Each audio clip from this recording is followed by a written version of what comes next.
I started when I was 24. I was chasing the high kasi yun lang yung iniisip ko, yung highs feel. I got overdosed. Then my parents rushed me to the medical city. Ang inilalagay lang talaga sa controlled environment, yung ayaw nang makinig, yung nakikita mo na may kakaiba na, something na hindi niya ito ginagawa, like nagsasalitang mag-isa, tumatawang mag-isa, hindi na makatulog. Probably ang fear ng ibang family ay pag dinala namin siya sa controlled environment, maisip niya, binitray ako ng pamilya ko. Ang codependency po, sila yung mga konsentidor. Ano yung pinaka-top 4 na cases? Legal po yung addiction sa Pilipinas, yung dalawa. Gambling naman everywhere. Although sinasabi po ng mga ahente or ng mga ibang celebrity na do it responsibly and keep it fun. Hindi naman po ganun nangyayari. The other one is pornography.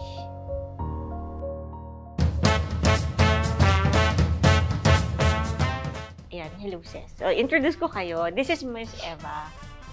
Siya ang program directress po, Yes. tama, ng Better Life Treatment and Rehabilitation Center. Si Sir MJ, siya ang kagagraduate lang nila. Wala rin akong alam sa kanya, which makes this more interesting. Kasi nga, marami silang i-share sa atin. Yung word kasi na addict, di ba? How do we properly address? Ano po yung term na na yung hindi nakaka-offend or yung okay pong sabihin, gamiting term sa gano'n? Very offending kasi pag direkta mong sinabing addict ka. Okay? Especially kapag wala pa tong acceptance. Masyadong judgmental yung dating natin. So, commonly, ang ginagamit ko talaga is nabiktima lang or nagkaroon lang ng matinding problema. Parang light naman sa tenga pakinggan. And then kapag naman sila ay nasa amin nagdesisyon silang pumasok sa Better Life, doon namin talaga ina-address kung anong sakit mo. Pero bago namin i-address yun, tinitiyak namin na okay yung mental state ng kliyente namin o ng residente namin. Hindi agad-agad. So, tayo bilang mga tao din, hindi tayo dapat kumilos na parang perpektong-perpekto. Especially sa katulad nila. Dahil hindi natin alam ba't niya piniling maging ganun. Talaga bang gusto niyang maging ganun? Or may nanakot ba? Or kailangan lang gawin?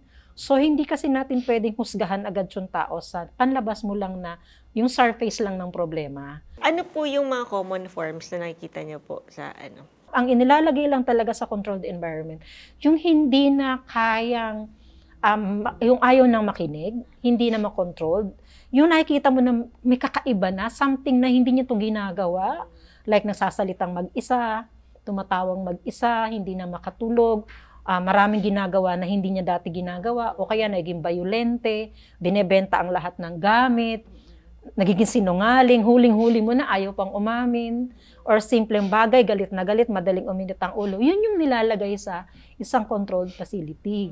Pero kung ikaw naman ay manageable pa, kaya pang pagsabihan, consciously, nakikinig ka pa naman, sumusunod ka pa naman, no need. Pero it doesn't mean na hindi niya kailangan ng mga counseling.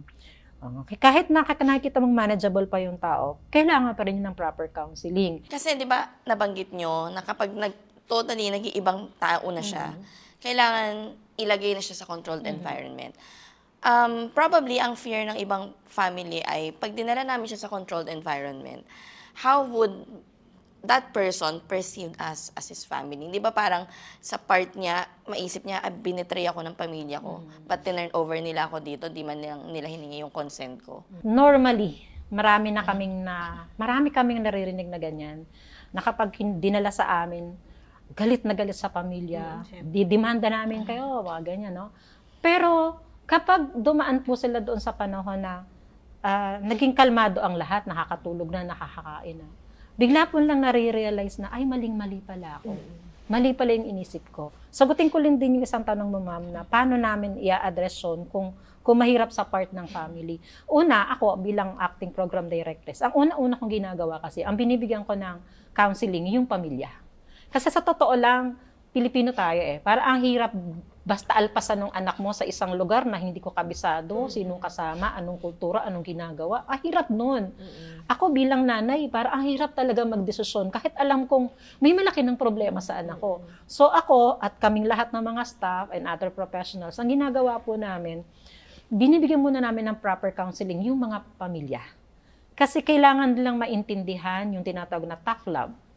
Na kailangang magsakripisyo po tayo pansamantala, magkaroon kayo ng physical separation for let's say 1 year and 1.5 year para matulungan siya. That is tough love. So, malalim yung counseling na binibigay namin and most of the time, yun muna yung ina-address namin. Pamilya muna yung maintindihan nila kung bakit kailangan ilagay sa controlled facility. Kasi kapag hindi nila naintindihan, sila mismo mahihirapang magdesisyon. Pero kapag po naintindihan naman ng pamilya na, kailangan ko na ibigay yung tough love, sila din po yung nagdedesisyon na, ngayon na, kunin nyo na. And then, talaga po, bihira po yung kinukuha na nabiktima ng addiction na matutuwa. Sino ba namang tao na matutuwang dalhin ka sa rehab? Wala, di ba? Pero may mga tao din namang voluntarily sinasabi nila, pagod na po ako sa labas, gusto ko na pong magpa-rehab. Pero very minimal yung nagsasabi ng gano'n. Mas marami yung pinipick up talaga namin or kinukuha sa bahay or sineset up sa kung saan-saang lugar. Ngayon, after po nung mga 1 buwan, saka lang po lang marirealize, 1 to 3 months, saka lang po lang may isip na mali ako sa ginawa ko sa pamilya ko. Tama pala na nilagay ako sa isang controlled environment. Mahihimas-masan din sila Yes. when the addiction wears off. Kasi Actually. it's the addiction that's talking, na galit. Ano ba, pwede ko tawag sa MJ na lang? Thank you for saying yes to this interview. My pleasure. How did it all start? Nag-start talaga siya sa sa parang, tatry ko to. Curiosity Yun itong mga recreational stuff. So, after that, I started taking drugs. Ilang taon ka nag-start? I started when I was 24. Ano ulit yung nag-push sa'yo na? Peer pressure. From school, from work? From school. Then nagtuloy-tuloy na yun hanggang sa parang in-enjoy ko na. Kasi parang sometimes environmental factors parang, uy, sige, Yes. sige, try natin to. Pero in reality, hindi namin alam kung ano ba talaga to. Parang just like to make you feel cool. Pero in reality, hindi siya nakaka-cool. Sinisira yung buhay And then, pag dumating na sa point na na-realize mo na talaga na there's something wrong with you. Kahit tapikin ka, sabi nga ni ma'am, kahit tapikin ka, hindi ka maniniwala. Talagang hahanapin mo pa rin siya So, noong una, ano yung nakita mong benefit niya? And then, kailan yung time na napansin mo, hindi na siya okay? Ano na yung bad na nangyayari Kasi, sa'yo? dumating na sa point na yung unang addiction ko is yung sa Valium. Then, I got overdosed. Then, my parents rushed me to the medical city. So, sa emergency, kasi hindi na ako nakakalakad. Yung threshold value ko is lagpas ng 10,000. So, after that, I got rehabilitated dun sa psych ward nila. Then yun na naman, tumuloy na naman. It's a chronic relapsing Pag hindi talaga siya, for example, na-reintegrate ka nang wala talagang maayos na stronghold yung support system na tinatawag, talagang there's a possibility na bumalik. So, hindi mo naiisip yung parang parents mo, your things that matter more supposedly dun sa Yes. than the addiction. Yes. Hindi mo siya naiisip that time. Yeah, nung time na yan, hindi ko talaga naisip. It feels like ako lang, sarili ko lang, wala akong pakialam, gusto ko ako lang, yung self-centeredness, parang, yung spiritual ko, wala, empty, lock. Yung mundo ko talaga umiikot sa akin lang. And then dun sa highs, yung highs na feeling. Dumating sa point na, for example, this time, birthday ko, so, I was celebrating my birthday that time. I was in Subic, then my mom was crying. Ito yung point na parang yung mommy ko, can I go to your birthday? Can I come to your birthday party? Then, ang iniisip ko lang yung drugs with my friends. Yung mga sisters ko, sometimes they're messaging me, Kuya, where are you? Why you left the office? Ganyan. Madaling araw na, you're not going home. Ba't hindi ka pa umuuwi? Yung mga ganitong experience every time na ito nasa tamang isip ka. Marirealize mo, bakit ganun? Bakit ako nagpalamon sa addiction, sa ecstasy, sa shabu, sa sugal? Ano mo na lahat to? I tried, I was chasing the high kasi yun lang yung iniisip ko, yung highs feel. Then sometimes mawawalan ka na ng fun to sustain that yung drugs. Then because of that feeling, parang I want this. Dito na yung point na gagawa ka ng mga hindi magagandang bagay. Does the parents call you ganyan or the loved ones call you to facilitate yung Can you please help us out? Paano po yung process na yun? Okay. Yung unang, yung Okay. unang encounter ninyo, ma'am? Okay. So, unang-una, normally ang mga pamilya, isa sa pamilya ang tumatawag sa amin. So, kami, nagbibigay kami ng mga advices kung ano yung pwedeng maging trap dun para makuha namin. So, parang tinutuan namin sila kung paano kikilos ng normal, na parang walang nahahalata. Kasi ano po sila, nandito siya, sobrang talino po nila, sobrang talas nilang makiramdam. Hindi ka pwedeng kumilos kung sila kakaiba ang kilos, sila nagbabantay din sa'yo kung kakaiba din yung kilos mo sa kanila. Kung sila binabantay mo, mas binabantayan ka nila. Kasi mataas yung paranoia nila eh. Feeling nila lagi may isiping hindi maganda sa kanila. Pakiramdam nila, pinag-uusapan sila. Pakiramdam nila, may kausap na against sa kanila. So kami, pag tumawag na sa amin, kami yung nagbibigay ng initial advices kung anong pwedeng gawin para hindi makaramdam, para hindi makahalata. Basta yung iba't ibang strategies, binibigay namin yon.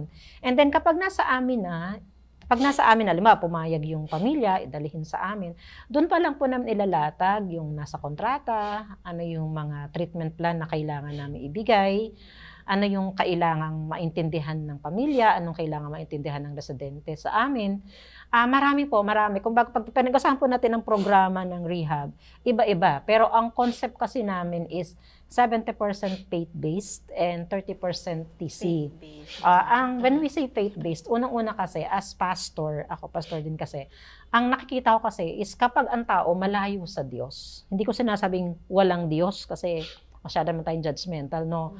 Napalayo sa Diyos at sabihin na natin mas ginawang Panginoon ng sarili, magiging magulo talaga ang buhay. So kami po, we agreed together na, sige, 70% faith-based and 30% therapeutic community.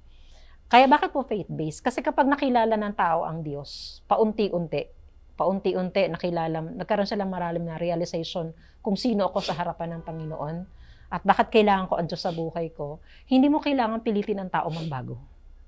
Kusa niyang ibibigay yung pagbabago. Kasi yun talaga yung hinahanap niya matagal na. Kaya nga siya gumagamit ng mga droga. Kasi yung gusto kong kumalma, gusto kong makatulog, gusto kong makalimutan ng problema, gusto kong maging masaya. Yung temporary release ng dopamine, when we say yung happiness sa utak nila, ginagamit lang temporary medication din yung substance. So, ngayon, sinasabi namin na may Diyos na pwedeng magpuno ng lahat mong pangangailangan. Hindi kailangan tumakbo sa mali, kasi ang mali, mananatiling mali. So, kapag nasa amin na po yung tao, balikan ko lang yung sinabi ko kanina, induction phase namin, minimum ng 2 weeks. Kumbaga, ikaw ibisita sa amin. Bisita ka. Pag nakita namin medyo aggressive ka pa, another 2 weeks. Kasi kailangan, bago ka namin kausapin, kalmado ka na. Paano po kung in denial sila? Di ba ganyan sila madalas? Kapag po nasa in denial stage ang isang residente, hinahayaan lang namin. Kasi yun siya. Like ko sinasabi, whatever reason is, it is valid. Kasi galing sa kanila. Hindi mo pwedeng kontrahin. Kasi para sa kanila, gusto ko to eh. Yun ang paniniwala ko eh. Wala akong sakit eh. Marunong ka pa sa akin. Yan. Pakialam mo ba? So para hindi na humaba yung issue, kapag mataas yung denial mechanism ng tao, hinahayaan ko muna.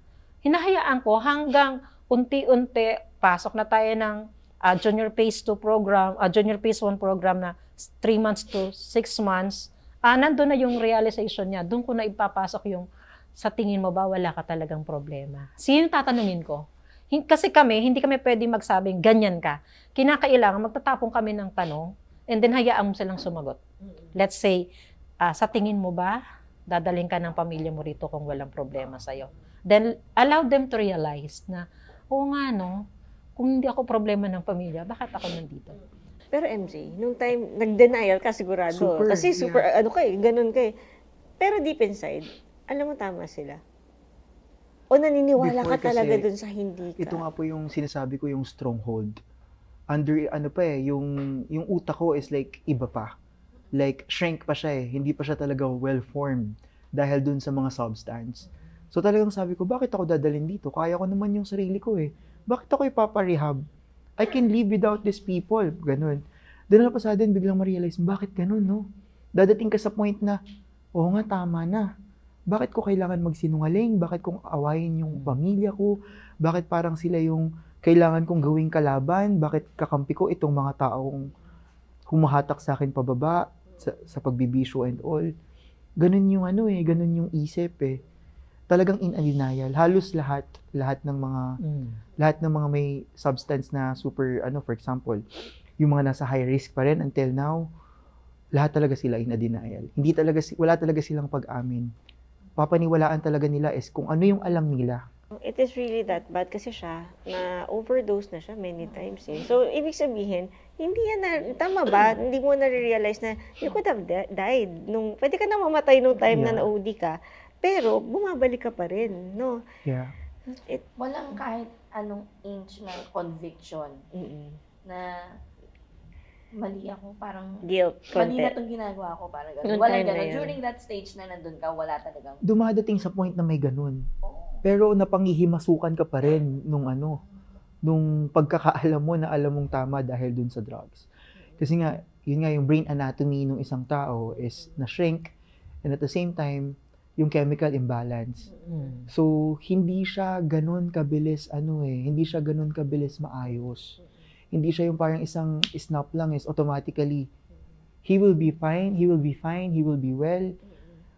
Kailangan siya trabahuhin na long period of time. Meron pala katotohanan yung naluluto yung utak, Yes. no? Totoo pala siya kasi substance abuse nga siya. Meron po bang time na yung imbis na nakakatulong yung family, yung syempre gusto natin lahat sila i-help, di ba? Imbis na nakakatulong yung pamilya, nagkakaroon pa ng parang, dahil dini-DIY nila, parang nakakasama pa. Dini-DIY meaning, baga nag-hesitate dalhin sa center, or dahil siguro walang pera, or nakakahiya yung skandalo, yung ganyan. May mga ganun po ba? Yung parang nakakasira pa sa diskarte. Madami. Kasi maraming tao, totoo yung ayaw ma-iskandalo. Actually, wala namang iskandalo kasi very confidential lahat. Actually, sa loob ng rehab, hindi namin ginagamit ang real name. Gumagamit lang kami ng initial or binibigyan namin ng nickname sa loob. Very confidential ang ginagawa records ng facility para sa bawat residente namin. Unang-una na nakikita kong reason is sila mismo in denial, yung pamilya. Yung alam kong may problema ang anak ko, pero afford akong magbayad, pero hindi ko matanggap, parang hindi ko matanggap na ganyan yung anak ko. Baka meron pa akong pwedeng magawa na hindi kailangang dalhin sa facility. So ito po yung tinatawag namin codependency. Ang codependency po, sila yung mga konsentidor. Yung gagawa ng sariling paraan sa kanilang paniniwala na yung alam nilang paraan na makakapagpabago ng buhay ng anak nila. Yan. So, yun po yun. Halimbawa, mayaman, o ano bang gusto mo para tumigil ka dyan? Hindi po nila nalalaman na the more na nag-a-ask sila na kung ano yung kailangan mo, sila yung minamanipula. Sila yung pahingi akong kotse, bibigyan. After 2 weeks, wala na. Naisanla na or binenta na dahil ginamit siya sa droga or sa pagsusugal or sa maraming bagay. So, hindi po lang naiintindihan na the more na sila yung nagbibigay, lalo lang po nilang idinidiin sa pagkalugmok yung pamilya nila. So, yun po, in denial sila. Hindi ko matanggap, baka naman may ibang paraan. Baka sakaling sa ibibigay kong regalo or suhol, sorry po sa term, gumaling yung kapamilya na to, anak mo or asawa, but definitely no. It's very wrong. Kasi hindi mo siya kayang tulungan ng material na bagay. Kailangan niya ng treatment. Kailangan niya ng gamot, kailangan niya ng doktor, kailangan niya makapagpahinga. So I'm sorry po sa mga pwedeng makarinig, yung codependent addict. Minsan kasi sila yung konsentidor. Sila yung konsentidor na huwag mo kasing sabihin, addict ang anak mo, huwag mo kasing sabihin, dalhin sa facility, baka magwala, baka magalit sa atin. Sila yung una natatakot. Sila yung una nag-aalala. Pero ang totoo, malaking burden na din sa kanila. Sila mismo, hindi na rin makatulog, wala na silang peace of mind. Pag hindi umuwi ng maaga, nasaan na ba? So lagi naming sinasabi, pakawalan nyo. Minsan nga po, mas marami pa ang oras ng counseling ko doon sa CODEP, sa mga pamilya, doon sa pipukuhanin. Sorry, curious po ako. Ano yung pinaka top 4 na cases? Okay, number 1 is meth, cannabis, alcohol, and gambling. Yes, kasi I'm sorry po sa nakakarinig, legal po yung addiction sa Pilipinas, yung dalawa. Yung alcohol, tsaka yung paninigarilyo. Gambling naman everywhere, nagpa-pop up sa FB, binubuwis natin, may casino tayo. Although sinasabi po ng mga ahente or ng mga ibang celebrity na do it responsibly and keep it fun. Hindi naman po ganun nangyayari. Other one is pornography.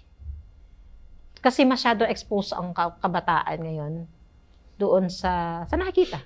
Sa social media, minsan sa TikTok, sorry po sa mga TikTokers, sa TikTok na wala pong masama sa TikTok ha. Yun po minsan ginagawa din ng pamilya ko. Pero kung something po na kakaroon ng curiosity sa utak ng bata, bakit may ganong narinig ako, ano ba yung ginagawa? So kasi yung mga bata, kung ano yung ma-feed sa utak nila, paniniwalaan nila yon. So ako, like ko sinasabi na sana naman yung social media, magkaroon din sila ng screening, kung ano lang yung papayagan at hindi. No? So yun, yung pornography, minsan, hindi alam ng pamilya, 7 years old pala, nanonood na. 12, nanonood ng lihim. Tapos, teenager, may karanasan na. Wala silang alam na ganun. Anong itsura ng taong lulong sa pornography? Ba't sila nadadala sa facility? Magkukos siya ng sex addiction. Siyempre, sa una, nakapanood lang. Curiosity, napanood. Tapos parang, siyempre, tao tayo, makakaramdam tayo. Nakaramdam. Siyempre, pag ang tao, teenager na yan, sabihin natin, yung pakiramdam na talaga. Yung pakiramdam na yun, may experience na yun. Then, doon sa day one na experience na yun, makakapanood uli ng something na kakaiba yung climax. Gusto nila uling masatisfied. Ano kayang pakiramdam nito kung gagawin namin to? Kung maging karanasan. Hanggang nagtuloy-tuloy na po ito. Doon mo maralaman na pag malimit na siyang mas hindi na siya, parang hindi siya mabubuhay nang hindi tumitingin doon. Parang nandun yung satisfaction niya. Parang kahit pagbili ng mga magazine, mga bold magazines yung tinitingnan niya kasi parang natapos akong manood, hindi pa ako satisfied, sige dito naman. And may mga pangyayari din naman na pag naging rape victim. Pero may mga nakakausap din po akong mga kabataan na nung una, ma'am, ayaw namin. Nandidiri kami sa sarili namin. Pero nung tumagal na pong lagi naming nararanasan, hinahanap-hanap na po namin. Hanggang kapag wala talaga yung actual na nangyayari na ganun, sa pornography sila tumitingin. Kasi feeling nila, nasasatisfied yung laman habang nanonood sila. And may mga lalaki din na habang nanonood daw sila, talaga napipil nila, ako yung lalaki doon sa pinanonood ko. Ako yung gumagawa ng nakikita ko. Isa rin yun sa pinakamahirap mong addiction. Pinakamahirap. Napakahaba po ng treatment plan yan. Kasi unang-una, pwedeng magkasakit ng AIDS. No? Yun yung number 1. So talagang kami, hanggat kayang pakiusapan yung pamilya na sa amin muna. Ma'am, sa amin po muna, hindi po tapos yung treatment sa kanya, yung counseling sa kanya, hindi po siya pwedeng ilabas. Sinasabi ko po yung totoo. Ako po kasi yung klase ng acting program directress na wag lang masabing may ginawa. Ang sinasabi ko, ito po yung totoo. Yes, meron na po siyang progress, may nagbago na po sa kanya. Sasabihin ko po lahat na nagbago sa kanya. Pero sasabihin ko din po yung mga bagay na hindi pa pwede at kailangan pang daanan ng treatment. Paano po maiiwasan yung relapse? Ang like ko sinasabi is, kami mismo nagbibigay ng structure of program doon sa pamilya. Kung paano nyo iintindihin ng anak nyo, kung paano kayo mag-a-approach, paano kayo magbibitaw ng salita.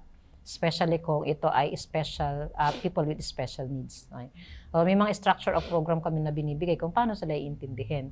And then doon naman sa residente na dumaan sa programa namin, lagi namin sinasabi, kung talagang gusto mo magbago at ayaw mo mag-relapse, huwag kang sumama sa mga dati mong kasama. Yun ang sinasabi ko lagi. Huwag kang pupunta kung saan kayo gumagawa ng session.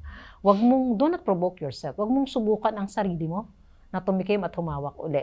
Kasi pag nakatikim ka at nakahawak at nakatikim uli, tuloy-tuloy yan. Now, isa po sa ino-offer namin is aftercare program. Halimbawa, gumraduate ngayong araw na to, So, hinahayaan mo namin sa pamilya. Pero lagi namin sinasabi, may aftercare program po kami na libre na. So, bibisita po kayo sa amin. Ang objective po kasi ng aftercare program is meron ka pa rin kausap, meron ka pa rin pamilyang babalikan, na kapag alam mo na down ka sa labas, hindi ka mahihiyang kumatok uli sa isang bahay na iniwan mo. Kasi, po to? yes Pwede po. silang bumalik? Actually, pwedeng once a month, pwedeng twice a month. Ang kagandahan po na nag-aftercare program, kapag dumadaan sila sa stress sa labas, nagka-problema sa labas, madali lang po agad sa amin i-absorb uli. Halimbawa, nag-aftercare program, tumawag, ma'am, talagang hirap na hirap po kami sa labas. Ang i-advise po agad sa amin ng presidente is kukunin, tulungan, abutin, hayaan sa loob. Yun yung number 1 na ginagawa namin. Kaya lang, ang problema po ng marami, after the graduation, wala na po, hindi na nagpaparamdam, hindi na nagpapakita. Magsasabi na lang uli ng problema pag bagsak na po uli. So, ang lagi ko sinasabi is, tulungan nyo rin yung sarili nyo. Ginawa ng pamilya nyo yung tulong nila, ginawa ng facility yung tulong na pwede namin ibigay, tulungan din ang sarili. Higit sa lahat, magkaroon po ng self-care and love compassion sa sarili. Self-compassion. Kasi kung naawa ka sa sarili mong buhay, hindi mo babalikan yung mali. Ano po yung advice nyo, Sir MJ? Tulong ang rehab. Hindi porket inirehab ka is parang itinakwil ka, parang ilalagay kita dyan kasi pasaway ka, makulit ka. Ang rehab, hindi parusa. Rehab is not a rejection. Rehab is a rescue. Lagi nating tatandaan na kailangan natin ng help. Okay. Sa mga nasa sitwasyon ng addiction, all types of addiction, huwag kayong mahiyang umamin. Nabiktima kayo, nagkamali kayo, pero it doesn't mean na hanggang dyan na lang ang buhay nyo. Like ko sinasabi, your mistakes is not your real identity. Nagkamali ka, pero hindi ibig sabihin yan ka na habang buhay.